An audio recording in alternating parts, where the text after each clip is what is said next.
नमस्कार, स्वागत है आपका। आप देख रहे हैं हमारी खास पेशकश वाल्मीकि नगर में सरकार। मुख्यमंत्री नीतीश कुमार ने अपने 16 सालों के कार्यकाल के दौरान कई बार पटना से बाहर कैबिनेट की मीटिंग की है। साल 2009 में विकास यात्रा के दौरान उन्होंने बेगूसराय के बरबीघा गांव में कैबिनेट की बैठक की थी। दूसरी बार 29 दिसंबर 2009 को राजगीर के रत्नगिरी पर्वत पर स्थापित विश्व शांति स्तूप के सभागार में, तीसरी बार 14 फरवरी 2010 को फ्लोटिंग रेस्तरां में और 2017 में फिर राजगीर में ही कैबिनेट की बैठक की थी। लेकिन कोरोना काल के बाद पटना के बाहर वाल्मीकि नगर में पहली कैबिनेट बैठक हुई। पश्चिम चंपारण के वाल्मीकि नगर व्याघ्र परियोजना को पर्यटन स्थल बनाने में महत्वपूर्ण भूमिका निभाने वाले मुख्यमंत्री नीतीश कुमार इस स्थल को अंतर्राष्ट्रीय पहचान दिलाने के लिए लगातार प्रयासरत रहे हैं। इस खास पेशकश में बताएंगे वाल्मीकि नगर में क्या है खास और क्यों सीएम नीतीश ने वाल्मीकि नगर को ही चुना कैबिनेट की बैठक के लिए।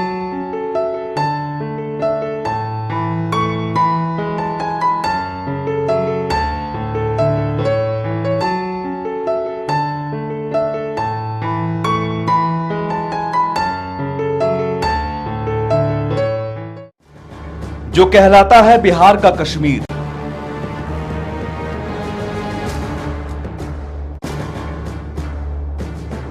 जहां ऋषि वाल्मीकि का था आश्रम, जहां हुआ था लव कुश का जन्म,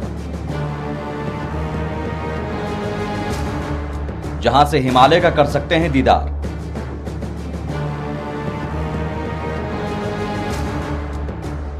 जहां बाघों का दीदार पैदा करता है रोमांच, वहां कैबिनेट बैठक के लिए पहुंची सरकार। नौका विहार कर वाल्मीकि नगर का किया दीदार। वाल्मीकि नगर में सरकार। सीएम नीतीश कुमार जब वाल्मीकि नगर पहुंचे तो क्या क्या सौगातें दी और कौन कौन सी सौगातों को लेकर तैयारियों का जायजा लिया, वो आपको बताएंगे। लेकिन सबसे पहले जान लीजिए वाल्मीकि नगर के बारे में और समझिए आखिर सीएम नीतीश का इस जगह से खास लगाव क्यों है और क्यों इस जगह को उन्होंने कैबिनेट मीटिंग के लिए चुना। कश्मीर को धरती का स्वर्ग कहा जाता है, लेकिन धरती के स्वर्ग जैसी खूबसूरती बिहार में भी देखने को मिल सकती है।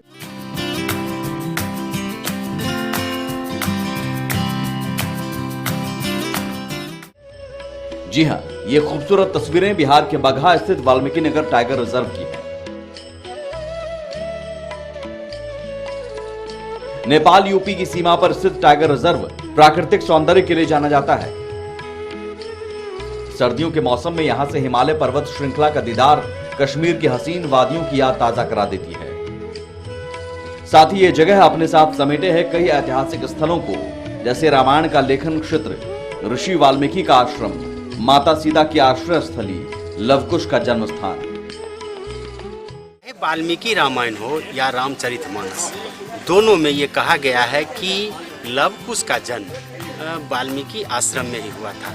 जब राम ने सीता को वनवास भेजा था तो पहले लव का जन्म हुआ और एक दिन सीता मैया नदी के किनारे, जो बगल में नदी बहती है, उस किनारे में जब गई कपड़ा धोने के लिए तो अपने साथ वो लव को लेकर के चली गई। और जैसा कि बदंती है कि वाल्मीकि ने देखा कि लव वहाँ पर नहीं है तो उन्होंने एक कुश से लड़के को जन्म दिया जो कुश कहलाया। जब माँ सीता आई तो वाल्मीकि जी ने देखा कि सीता मैया के पास तो पहले से ही लव है। कहा जाता है कि यही लव कुश का जन्म स्थल। हालांकि सच्चाई क्या है ये तो जो इतिहास वेत्ता है वो बताएंगे। रिजर्व की आरक्षित सीमा में करीब 250 गांव और उसके मध्य 26 गांव बसे हैं। दिन के उजाले में गंडक नदी के शांत पानी में पहाड़ का प्रतिबिंब बहुत ही मनोहारी और आकर्षक लगता है। गंडक नदी में विदेशी मेहमान परिंदों की क्रीड़ा देखते ही बनती है और इस स्थल को मनोहारी बनाती है। व्याघ्र परियोजना के जंगल में बाघ, तेंदुआ, बंदर, लंगूर, हिरण, सांभर, पहाड़ी तोता समेत सैकड़ों दुर्लभ प्रजाति के जीव यहां देखे जा सकते हैं। आपको जंगली जानवर को देखना है, सबसे अच्छा समय अभी सूरज निकलने का समय का होता है या फिर संध्या काल में, जब जानवर ग्रासलैंड में विचरण करने जाते हैं। उस समय आपको हिरणों का झुंड, भैंसों का झुंड जिसको बाइसन कहते हैं, तेंदुआ, बाघ, ये सब नज़र आ जाएंगे यहाँ पर आपको। आप लोगों ने कभी देखा है नज़ारा? जी, हम लोगों ने यहाँ पे भैंसा देखा है, हिरणों का, स्पॉटेड डियर का काफ़ी बड़ा झुंड देखा है यहाँ पे, मोर दिख जाता है आपको यहाँ पे, साथ ही साथ तेंदुआ दिखा है हमें यहाँ पे, और बाघ के पैरों के निशान मिले हैं, लेकिन बाघ से अभी तक दर्शन नहीं हुआ है। उम्मीद करते हैं जल्दी ही नजर आए। वाल्मीकि नगर में सैलानियों के लिए वो सब कुछ है जिसे आप किसी पर्यटन स्थल में देखना चाहते हैं। सीएम नीतीश ने नौका विहार का भी उद्घाटन किया है। सीएम और उनके मंत्रियों के नौका विहार का यह आनंद अब आप भी ले सकते हैं। इसके अलावा यहाँ गंडक नदी में नौकायन कर सकते हैं। हरी भरी खूबसूरती आपके जहन में हमेशा के लिए ताजा रह सकती है। वहीं यहाँ इको पार्क भी सैलानियों के लिए बनाया गया है। इसके अलावा मेडिटेशन सेंटर, जंगल कैंप, जंगल सफारी जैसी व्यवस्था भी यहाँ सैलानियों को लुभाती है। अब जान लीजिए वाल्मीकि नगर टाइगर रिजर्व के बारे में। वाल्मीकि नगर टाइगर रिजर्व बिहार का इकलौता जूलॉजिकल पार्क है। 880 वर्ग किलोमीटर जंगल में फैला है वाल्मीकि नगर टाइगर रिजर्व। 530 वर्ग किलोमीटर इलाका बाघ परियोजना के लिए आरक्षित है। जंगल सफारी के दौरान बाघों का दीदार रोमांच पैदा करता है। रिजर्व की आरक्षित सीमा में करीब 250 गांव और इसके मध्य 26 गांव बसे हैं। सर्दियों के मौसम में यहां से हिमालय का दीदार कश्मीर की याद ताजा करा देती है। रामायण का लेखन क्षेत्र, ऋषि वाल्मीकि का आश्रम, माता सीता की आश्रय स्थली, लव कुश के जन्म स्थान जैसे ऐतिहासिक स्थल हैं यहाँ पर। इस संभावना से कोई इनकार नहीं किया जा सकता कि आने वाले दिनों में यह पर्यटन स्थल भारत के मानचित्र पर एक महत्वपूर्ण स्थान रखेगा और इससे बिहार का ही नहीं, आप कह सकते हैं समूचे देश को तो वन जीवों को बचाने में एक महत्वपूर्ण भूमिका अदा करेगा ही। साथ ही साथ आर्थिक रूप से अति पिछड़े इस इलाके के कायाकल्प होने से यहाँ के स्थानीय लोगों को भी रोजगार के अवसर प्राप्त होंगे और खास करके बिहार जो पर्यटन के मानचित्र में अभी काफी पिछड़ा हुआ राज्य है, यह भी एक दिन बेहतर स्थान अपने देश में बनाने में कामयाब होगा। कैमरामैन राजेश के साथ अशोक मिश्र, कशिश न्यूज, वाल्मीकि नगर। अब तक वाल्मीकि नगर पहुंचने वाले सैलानी जंगल सफारी का लुत्फ उठाते थे, लेकिन अब सैलानियों के लिए बोट सफारी की भी व्यवस्था होगी।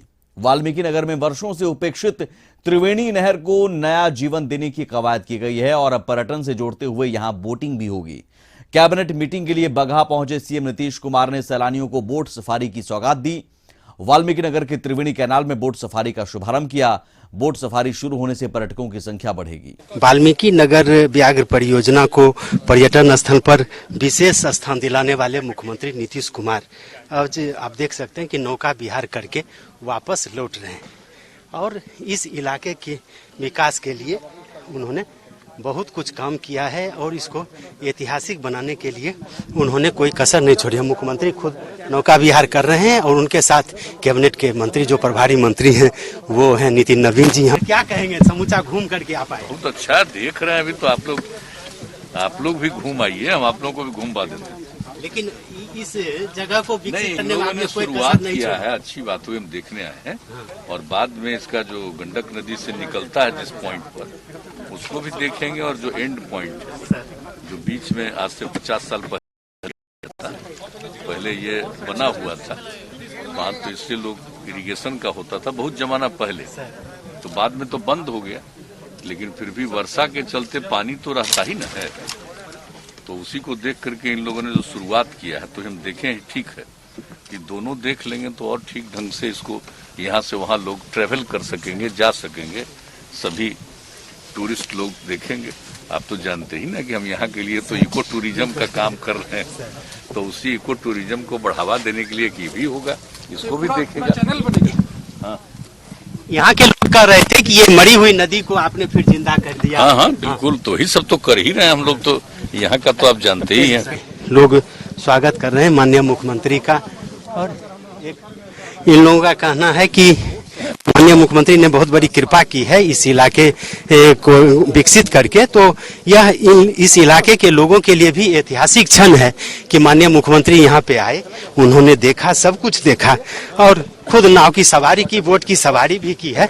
तो एक बहुत बड़ी उपलब्धि इस इलाके के लोगों के लिए, इलाका राष्ट्रीय स्तर पर एक टूरिस्ट पैलेस बने, इसके लिए माननीय मुख्यमंत्री पहले से ही हम प्रयास करते रहे और आज वह धरातल पर उतरता भी दिख रहा है निश्चित रूप से।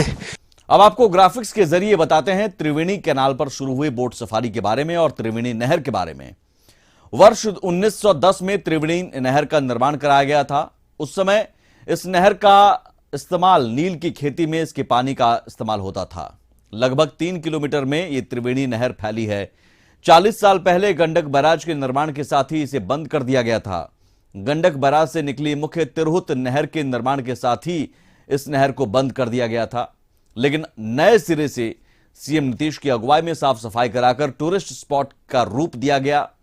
मृत हो चुके त्रिवेणी कैनाल से लगभग 100 टन कचरा निकालकर इसे साफ कराया गया है। वाल्मीकि नगर आने वाले सैलानी नौका विहार का लुत्फ उठा सकेंगे। पर्यटन के साथ साथ स्थानीय युवकों को रोजगार भी मिलेगा। वक्त हो गया एक छोटे से ब्रेक का, लौटते हैं बस थोड़ी ही देर में। आगे आपको बताएंगे वाल्मीकि नगर में बनने वाले अंतर्राष्ट्रीय कन्वेंशन सेंटर।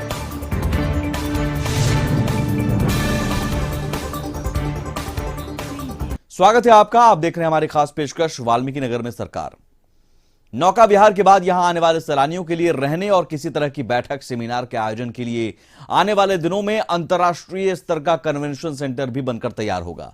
मुख्यमंत्री नीतीश कुमार ने अंतर्राष्ट्रीय स्तर के कन्वेंशन सेंटर के लिए चिन्हित भूमि का जायजा लिया। इस दौरान सीएम ने प्रस्तावित कन्वेंशन सेंटर के नक्शे को देखा और अधिकारियों से जानकारी ली। इसके बाद मुख्यमंत्री ने अधिकारियों को निर्देश दिए। वाल्मीकि नगर में 130 करोड़ रुपए की लागत से एक कन्वेंशन सेंटर बनना है और देख रहे हैं कि इस कन्वेंशन सेंटर में एक बहुत बड़ा हॉल होगा जिसमें भारी संख्या में लोग जमा होंगे और एक कोई बड़ा सभा या मीटिंग की जा सकती है। इस हॉल का स्थल निरीक्षण करने के लिए और इस हॉल का स्वरूप क्या होगा, इसको लेकर के माननीय मुख्यमंत्री नीतीश कुमार स्वयं स्थल निरीक्षण कर रहे हैं और उनके साथ जल संसाधन मंत्री और सूचना जनसंपर्क मंत्री संजय झा भी मौजूद हैं। इसके अलावा भवन निर्माण विभाग के प्रधान सचिव और मुख्यमंत्री के प्रधान सचिव चंचल कुमार मौजूद हैं। भवन निर्माण विभाग के सचिव रवि कुमार मौजूद हैं। इसके अलावा मुख्यमंत्री के विशेष सचिव गोपाल कुमार यहाँ पे मौजूद हैं और फिर नितिन नवीन जो प्रभारी मंत्री हैं यहाँ के वो हैं और मुख्यमंत्री हर चीज़ों की बारीकी से समझ रहे हैं और इसका मुख्य उद्देश्य यही है जो यह कन्वेंशन सेंटर जो हो वो ऐतिहासिक हो और इसमें जो कार्यक्रम आयोजित हो उसमें कहीं किसी तरह की कोई कठिनाई नहीं हो। मुख्यमंत्री एक एक बातों की जानकारी ले रहे हैं कि आखिर इस कन्वेंशन सेंटर को जो बनाए जाने का उद्देश्य राज्य सरकार का है उस उद्देश्य की पूर्ति में वह कितना खरा उतरता है और भवन निर्माण में कहीं कोई कोताही ना हो, कहीं किसी तरह की कठिनाई ना हो, इसको लेकर के मुख्यमंत्री अधिकारियों से बातचीत करें। चूँकि मुख्यमंत्री खुद एक इंजीनियर रहे हैं इसलिए हर चीज़ की बारीकियों को वो बेहतर तरीके से समझते हैं और यही वजह है कि वो हाल पहलुओं की जानकारी ले रहे हैं। इसके लिए जो मास्टर प्लान बनाया गया है प्रपोज्ड कन्वेंशन सेंटर का, इसको लेकर के भी मुख्यमंत्री ने लोगों से बातचीत किया और सभी अधिकारियों की मौजूदगी में ये स्थल का निरीक्षण कर रहे हैं। इसका एकमात्र उद्देश्य यही है कि राज्य सरकार वाल्मीकि नगर व्याघ्र परियोजना जो है उसको अंतर्राष्ट्रीय स्तर पर और राष्ट्रीय स्तर पर टूरिस्ट पैलेस बनाना चाहती है। तो इसलिए इस क्षेत्र के विकास के लिए कहीं कोई कोताही नहीं हो और ख़ास करके जो लोग यहाँ आना चाहते हैं और ख़ास करके अपनी मीटिंग या सभा करना चाहते हैं या कोई कन्वेंशन करना चाहते हैं तो उनके लिए एक बेहतर हॉल मुहैया कराई जाए ताकि वो इस कन्वेंशन सेंटर में आराम से अपने कार्यक्रम को संपन्न कर सकें। तो इसलिए जिस उद्देश्य के लिए ये बनाए गए हैं हम बनाए जा रहे हैं उस उद्देश्य की पूर्ति हो पाए। तो देखिए कि इस तरह मुख्यमंत्री हर बातों की जानकारी बृहद रूप से ले रहे हैं, अधिकारियों से बात कर रहे हैं और वो अधिकारियों को उचित दिशा निर्देश भी मुख्यमंत्री दे रहे हैं। और जी चूँकि ये मुख्यमंत्री नीतीश कुमार का यह ड्रीम प्रोजेक्ट है इसलिए एक एक बात की जानकारी वो अधिकारियों से ले रहे हैं और उनको निर्देश दे रहे हैं। आप देख सकते हैं कि कितने ये गंडक जो बराज है उसके ठीक बगल में यह स्थल का चयन किया गया है और इसके पीछे मात्र एक ही उद्देश्य है कि यह देखने में भी इतना अच्छा लगे। सभागार करेगा जैसे हम करवा रहे हैं कि कोई भी आएगा यहाँ अपना रहेगा, कोई भी मीटिंग करेगा, कॉन्फ्रेंस करेगा, अलग अलग जगह के लोग, विभिन्न जगहों के लोग, परिवार वाले लोग भी सब कुछ करेंगे यहाँ और जो लोग भी टूरिस्ट आएंगे उनके लिए हो जाएगा, उनको रहने का भी जगह होगा कि कोई रुकना चाहे इसका जगह ले सकते हैं। अभी तो किए हुए हैं इंतजाम, उधर जो आते हैं वो अपना यहाँ इन्फॉर्म करते हैं, खाली रहता है जगह मिल जाता है तो आ सकते हैं। तो और जगह बढ़ जाएगी तो और टूरिस्ट कोई रुकना चाहेगा तो आएगा। और एक तो है कि जो आए देखे गए और एक हुआ कि लोग आए रुके और इसके आगे और सब कुछ जगह जाते रहे। तो सब दोनों का इंतजाम किया जा रहा है। लोकल एम्प्लॉयमेंट बढ़ेगा ना भाई, रोजगार बढ़ेगा इसी से। तो देखिए, मुख्यमंत्री ने कहा है कि ये जो योजना है उसके पीछे उद्देश्य यही है कि यहाँ टूरिस्ट की संख्या बढ़े और जो टूरिस्ट आए वो यहाँ पे ठहर भी सकें और वो एक तरह से कहिए कि वो अपना काम कर सकें। तो हर दृष्टिकोण से चाहते हैं कि देश का विकास हो, इस परिसर का विकास हो। और ये देख लीजिए कि किस तरह से इस योजना को एक तरह से मूर्त रूप उन्होंने दिया है। मुख्यमंत्री ने स्थल निरीक्षण कर लिया है गंडक बराज जो परियोजना है और खास करके जो कन्वेंशन सेंटर है उस कन्वेंशन सेंटर के निर्माण में जो भी कठिनाई आए उस बाधा को दूर हो और उसके लिए अधिकारियों को उन्होंने उचित दिशा निर्देश भी दिया है। और तो एक तरह से कहिए कि आने वाले समय में ये वाल्मीकि नगर जो मुख्यमंत्री का सपना है, इनका ड्रीम प्रोजेक्ट है, वह ड्रीम प्रोजेक्ट जब धरातल पर उतरेगा तो निश्चित रूप से पर्यटन को बढ़ावा मिलने में काफी सुविधा होगी। कैमरामैन राजेश के साथ अशोक मिश्र, कशिश न्यूज। वहीं वाल्मीकि नगर के विकास से यहां के स्थानीय लोगों और जनप्रतिनिधियों में भी खासा उत्साह देखने को मिल रहा है। लोगों का उत्साह काफी बढ़ते जा रहा है। मुख्यमंत्री का स्वागत तो लोगों ने, स्थानीय लोगों ने वहां किया ही एसएसबी के मुख्यालय में, लेकिन इसके बाद यहाँ पे कैबिनेट की बैठक के स्थल पर भी स्थानीय जो जनप्रतिनिधि हैं वो भी यहाँ पे मौजूद हैं। हम बात करेंगे हमारे यहाँ के एमएलसी हैं उनसे और फिर स्थानीय विधायक हैं। कैसा लग रहा है बगहा जैसे अति पिछड़े इलाके में पूरी सरकार आपके द्वार में? देखिए, हमारे माननीय लोकप्रिय मुख्यमंत्री नीतीश कुमार जी के हृदय में हमेशा चंपारण बसता है और आज चंपारण के पावन धरती पर सरकार चल के आई है। तो हम चंपारण वासी, बगहा के वासी, वाल्मीकि नगर के वासी, हम जनता जो है अपने को गर्व महसूस कर रहे हैं कि आज हमारे बीच माननीय मुख्यमंत्री जी पूरे सरकार के साथ हमारी सरजमीन पर आए हैं। मैं हृदय से चंपारण वासियों की तरफ से पूरे मंत्रिमंडल का और माननीय मुख्यमंत्री का स्वागत करता हूं। कुछ उम्मीद, कुछ अपेक्षा?